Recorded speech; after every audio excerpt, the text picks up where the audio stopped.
Joy News' Lateef Idris on March 27, 2018 was cruelly beaten nearly to death at the headquarters of the Ghana Police Service.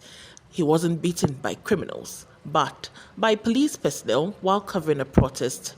For 4 years, he has battled with head injuries sustained on that day, even after treatments both home and abroad. The brutal and shameful attack on Lateef is not isolated.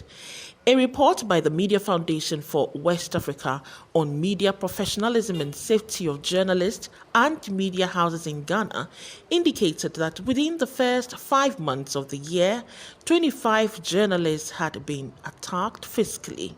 To advocate for and ensure that journalists are protected mainly during field works like protests or demonstrations, Lateef Idris has set up the Journalist Sanctuary International. On Wednesday, the organization presented military standard helmets and bulletproof vests to some selected media houses, including the Multimedia Group. Professor Audrey Gajako is a director of the Journalist Sanctuary International. I'm here with your own Lateef Idrisu. When we watch international news, we see our colleague journalists, when they go out into the battlefield, and battlefield largely defined because it's not only in war zones, but in Lateef's case, for example, a demonstration, they protect themselves to guard against injury.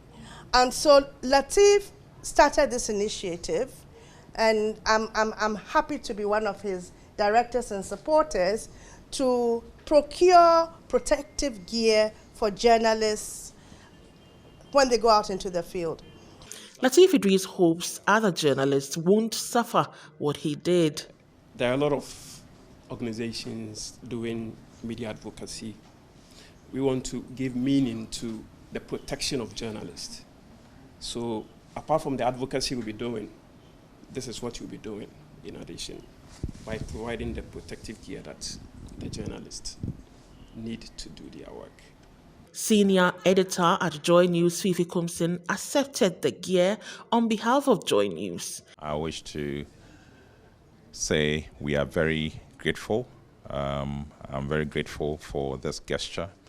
Indeed, journalism is not a crime. And the day journalism dies will be the day democracy dies. We believe that the media, and for that matter, journalists here in Ghana, should be able to do their work without being beaten up, without harassment. They should be able to do their work freely. Head of the political desk at Joy News, Evans Mensah, recounted a horrific scene during a protest years ago. Those who lived through Kumiperko, I was a kid, but I was part of those who protested. I was sitting with this young man called Ahunu Honga at Adabraka on the wall when the vehicle was rushing through and firing indiscriminately. This young man got a stray bullet, hit through his chest, fell into the compound of a school and died. And I saw that. I saw the boy die, stray bullet hit him. It could have been a journalist.